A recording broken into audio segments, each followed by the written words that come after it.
നമസ്കാരം. ഓട്ടപ്രദർശനത്തിലേക്ക് എല്ലാ പ്രേക്ഷകർക്കും സ്വാഗതം. ഇന്ന് ജാർഖണ്ഡിലെ വളരെ പ്രധാനപ്പെട്ട രാഷ്ട്രീയ നേതാവാണ്, മുൻ മുഖ്യമന്ത്രിയാണ് ഷിബു സോറൻ വിടവാങ്ങിയിരിക്കുന്നു. അദ്ദേഹം കഴിഞ്ഞ കുറച്ചു നാളായി ദില്ലിയിലെ ഗംഗാറാം ആശുപത്രിയിൽ ചികിത്സയിലായിരുന്നു. കഴിഞ്ഞ 2-3 ദിവസങ്ങൾ അദ്ദേഹം ഗുരുതരമായ രോഗലക്ഷണങ്ങൾ കാണിച്ചു. അദ്ദേഹം ഗുരുതരാവസ്ഥയിലായിരുന്നു. വെന്റിലേറ്ററിൻ്റെ സപ്പോർട്ട് കൂടിയാണ് ജീവൻ നിലനിർത്തിയിരുന്നത്. അദ്ദേഹം ഇന്ന് ആണ് വിട പറഞ്ഞത്. ജാർഖണ്ഡിനെ സംബന്ധിച്ചിടത്തോളം, ജാർഖണ്ഡ് രാഷ്ട്രീയത്തെ സംബന്ധിച്ചിടത്തോളം വലിയ ഒരു ശൂന്യതയാണ് സൃഷ്ടിക്കപ്പെട്ടിരിക്കുന്നത്. കാരണം അദ്ദേഹം ഏതാണ്ട് 38 വർഷം, 4 പതിറ്റാണ്ടോളം കാലം JMM എന്ന രാഷ്ട്രീയ പാർട്ടി, ജാർഖണ്ഡിൻ്റെ ഒരു പ്രാദേശിക പാർട്ടിയാണ്. ഈ JMM എന്ന രാഷ്ട്രീയ പാർട്ടിയെ നയിച്ച ഒരു വ്യക്തിയാണ്. 3 തവണ അദ്ദേഹം സംസ്ഥാനത്തിൻ്റെ മുഖ്യമന്ത്രിയായിട്ടുണ്ട്. 8 തവണ അദ്ദേഹം ലോക്സഭ MP ആയിട്ടുണ്ട്. 2 തവണ അദ്ദേഹം രാജ്യസഭ MP-യുമായിട്ടുണ്ട്. ഇങ്ങനെ വലിയ അനുഭവ സമ്പത്തുള്ള, ഇപ്പോഴും അദ്ദേഹം മരിക്കുമ്പോഴും അദ്ദേഹം രാജ്യസഭ മെമ്പറാണ്. 2ാം തവണ അദ്ദേഹത്തിൻ്റെ 2ാം ടേമിലിരിക്കുമ്പോഴാണ് അദ്ദേഹം മരിക്കുന്നത്. മാത്രമല്ല, അദ്ദേഹത്തിൻ്റെ മുഖ്യമന്ത്രി ഹേമന്ത് സോറനാണ് ഇപ്പോൾ ജാർഖണ്ഡ് ഭരിക്കുന്നത്. അങ്ങനെ അത്രമാത്രം വലിയ പ്രാധാന്യമുള്ള, ജാർഖണ്ഡിനെ വളരെ ജനകീയനായ നേതാവ് എന്ന് തന്നെ പറയാവുന്ന ഷിബു സോറനാണ് ഇന്ന് മരിക്കുന്നത്. അദ്ദേഹത്തിൻ്റെ രാഷ്ട്രീയ ജീവിതത്തിന് ഇന്ന് അന്ത്യം കുറിക്കുകയുണ്ടായി. എന്തായാലും ഷിബു സോറനെക്കുറിച്ച് പറയുമ്പോൾ എല്ലാവരും ഓർക്കുന്ന ഒരു ചരിത്രമുണ്ട്. അത് JMM കോഴക്കേസാണ്. ജാർഖണ്ഡ് മുക്തി മോർച്ച കോഴക്കേസ് എന്ന പേരിൽ അറിയപ്പെടുന്ന PV നരസിംഹറാവു വേഴ്സസ് സ്റ്റേറ്റ് എന്ന ഒരു കേസ്. ആ കേസാണ് ഇന്ത്യ മുഴുവൻ ഈ പറയുന്ന JMM-നെയും ഷിബു സോറനെയും ഒക്കെ പ്രസിദ്ധനായ ഒരു അഴിമതി കേസ്. ഇന്ത്യ കണ്ട ഏറ്റവും വലിയ ഒരു അഴിമതി കേസ്. ഏറ്റവും വലിയ അഴിമതി കേസ് എന്ന് പറയുമ്പോൾ അതിൽ ഉൾപ്പെട്ടിട്ടുള്ള തുകയുടെ അർത്ഥത്തിലല്ല, ആ അഴിമതിയിൽ ഉള്ള കുറ്റകൃത്യത്തിൻ്റെ ഒരു വ്യാപ്തി എല്ലാവരെയും ഞെട്ടിക്കുന്ന ഒരു അഴിമതിയാണ് അന്ന് നടന്നത് എന്ന് തന്നെ പറയാം. ആ അഴിമതിക്ക് ചുക്കാൻ പിടിച്ചത് ആരാണ് എന്ന് നമുക്കറിയാം.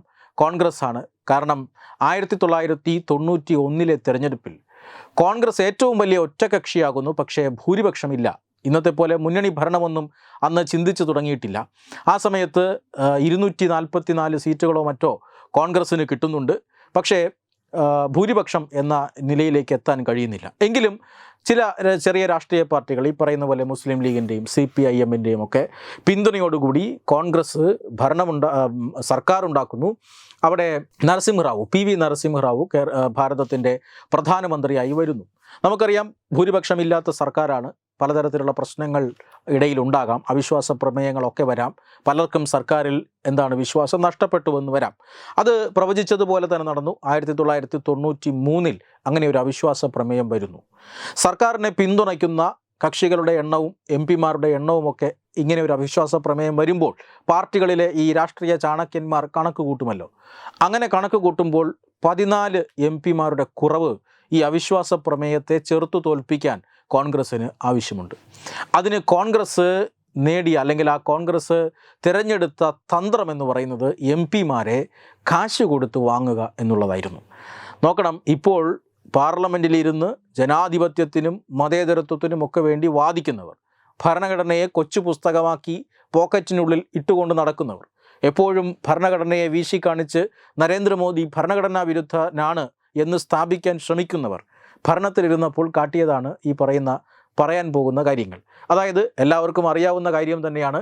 MP-മാരെ 14-ലധികം MP-മാരെ അവർ ചോദിക്കുന്ന പണം കൊടുത്ത് വിലപേശി വിലക്കെടുക്കാൻ നോക്കുന്നു. പണം കൊടുത്ത് അവരെ കൊണ്ട് ഈ അവിശ്വാസ പ്രമേയത്തിന് എതിരായി വോട്ട് ചെയ്യുക, അങ്ങനെ ഭരണത്തിൽ തുടരുക. ഇതാണ് കോൺഗ്രസിൻ്റെ പദ്ധതി. ധാരാളം പേർ, ഈ JMM-ന് 4 MP-മാർ മാത്രമേ അന്നുണ്ടായിരുന്നുള്ളൂ. JMM കോഴക്കേസ് എന്ന് പറയുന്നത് തന്നെ സത്യത്തിൽ തെറ്റാണ്. JMM മാത്രമല്ല അന്ന് പണം വാങ്ങിയിട്ടുള്ളത്. സത്യത്തിൽ ഈ അവിശ്വാസ പ്രമേയത്തിന് വോട്ടിനിട്ട് അതിൻ്റെ ഫലം വരുമ്പോൾ 244 സീറ്റുകളുണ്ട്, അല്ലെങ്കിൽ 251 മൊത്തത്തിൽ സീറ്റുകളുണ്ടായിരുന്ന ഭരണപക്ഷത്തിന് 265 വോട്ടുകൾ ലഭിക്കുന്നു. 251 വോട്ടുകൾ ഈ അവിശ്വാസ പ്രമേയത്തിന് അനുകൂലമായി ലഭിക്കുന്നു. അങ്ങനെ അവിശ്വാസ പ്രമേയം തള്ളിപ്പോകുന്നു. നരസിംഹറാവു സർക്കാർ തുടരുന്നു. അതായത് കാശ് കൊടുത്ത വോട്ട് കൊണ്ട് ഭരണഘടനാ വിരുദ്ധമായ ഒരു സർക്കാർ തുടരുകയാണ്. 14-15 പേരാണ് ഈ അനുകൂലമായി കാശ് വാങ്ങി വോട്ട് ചെയ്യുന്നത്. മാത്രമല്ല, കാശ് വാങ്ങി വോട്ട് ചെയ്യാതെ വിട്ടുനിൽക്കുന്നവരുമുണ്ട്. വോട്ട് ചെയ്യാതെ വിട്ടുനിൽക്കുന്നതിനും കാശ് കൊടുക്കുന്നുണ്ട്. എങ്കിൽ മാത്രമേ ഈ ഭൂരിപക്ഷം കറക്റ്റായി വരികയുള്ളൂ.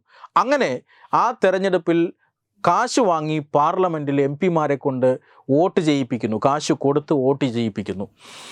നേരത്തെ പറഞ്ഞതുപോലെ 4 MP-മാർ മാത്രമേ JMM-നുള്ളൂ. അതുകൊണ്ട് തന്നെ JMM കോഴക്കേസ് എന്ന് വിളിക്കാനേ പാടില്ല.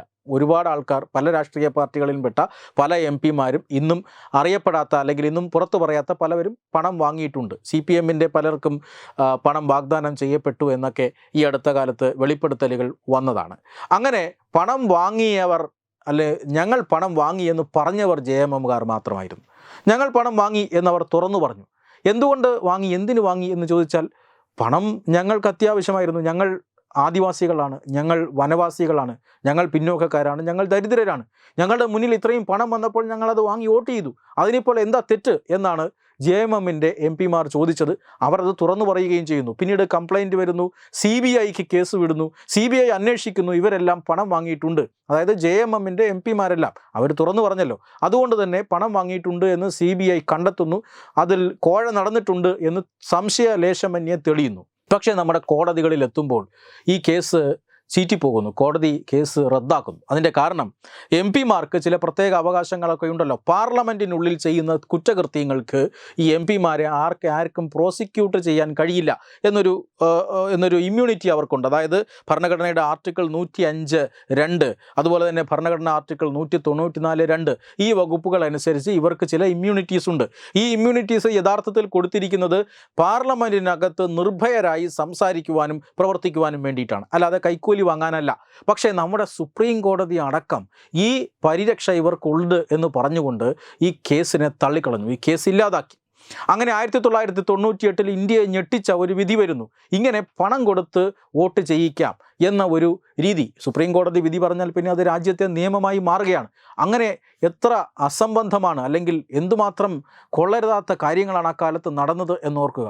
രാജ്യത്തെ സുപ്രീം കോടതി MP-മാർക്ക് കൈക്കൂലി വാങ്ങി വോട്ട് ചെയ്യാം എന്ന് സ്ഥാപിക്കുകയാണ്. സുപ്രീം കോടതിയുടെ പുതിയ വിധി വരുന്നു, അത് രാജ്യത്തെ നിയമമായി മാറുന്നു. പക്ഷേ പിന്നീട് സുപ്രീം കോടതിക്ക് തന്നെ, ഇന്ത്യൻ നിയമവ്യവസ്ഥയുടെ മറ്റൊരു ഗുണം കൂടിയാണ്, സുപ്രീം കോടതിക്ക് തന്നെ തങ്ങളുടെ തീരുമാനത്തെ പുനഃപരിശോധിക്കേണ്ടി വന്നു. അതായത് 2012 രാജ്യസഭാ തെരഞ്ഞെടുപ്പിൽ വോട്ട് ചെയ്യിക്കാൻ ഇതേ JMM-ൻ്റെ മറ്റൊരു MLA തന്നെ കൈക്കൂലി വാങ്ങുന്നു.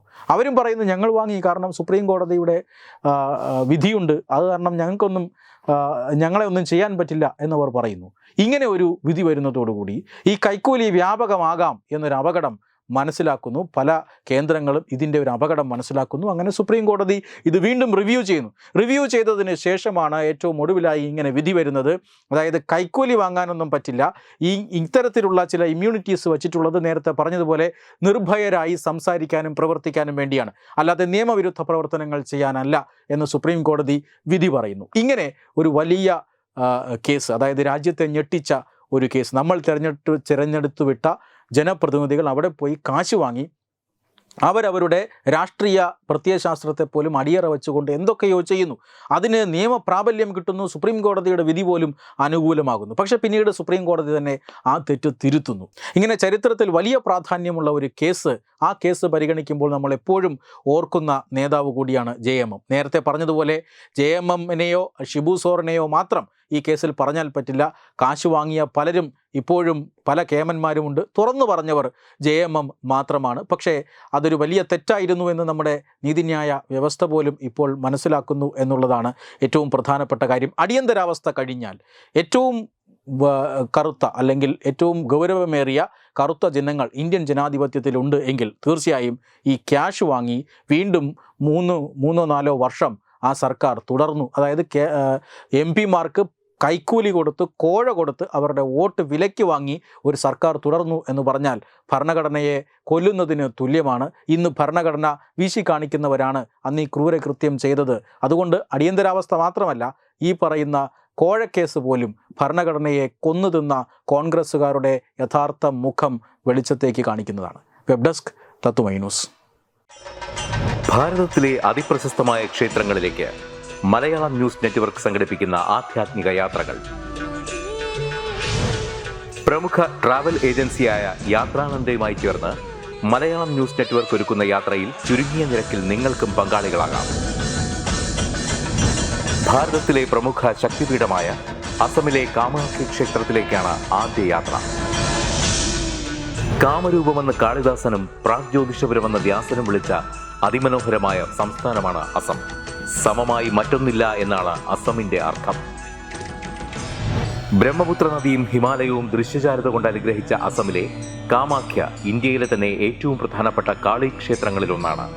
കാമാഖ്യ ക്ഷേത്ര സന്ദർശനത്തിനു ശേഷം കിഴക്കിന്റെ സ്വിറ്റ്സർലാൻഡ് എന്നറിയപ്പെടുന്ന മേഘാലയയിലെ ഷില്ലോങ് നഗരവും ചിറാപുഞ്ചിയും അതിമനോഹരമായ മഴക്കാടുകളും ഹിമാലയൻ കാറ്റ് ചൂളം വിളിക്കുന്ന താഴ്വരകളും മേഘങ്ങളെ ഉമ്മവയ്ക്കുന്ന ചെറുകുന്നുകളും കണ്ണാടി പോലെ ജലമൊഴുകുന്ന ഉമയാങ് നദിയും സന്ദർശിക്കുന്നു. ജീവിതത്തിൽ ഒരിക്കലെങ്കിലും കണ്ടിരിക്കേണ്ട ഈ അത്ഭുത ലോകത്തിലേക്ക് നിങ്ങളെ സ്വാഗതം ചെയ്യുന്നു. വിമാന ടിക്കറ്റും ചിലവുകളും ഉൾപ്പെടെ 65,000 രൂപ ചിലവ് വരുന്ന ഈ പാക്കേജ് 59,000 രൂപയ്ക്ക് മലയാളം ന്യൂസ് നെറ്റ്വർക്ക് നിങ്ങൾക്ക് ലഭ്യമാക്കുന്നു. ആദ്യം ബുക്ക് ചെയ്യുന്ന 5 പേർക്ക് 56,000 രൂപയ്ക്ക് ഏർലി ബേർഡ് ഓഫറും ലഭ്യമാണ്. കൂടുതൽ വിവരങ്ങൾക്ക് ഇനി പറയുന്ന നമ്പറിൽ ബന്ധപ്പെടുക. 8089001200 അല്ലെങ്കിൽ 7736549234.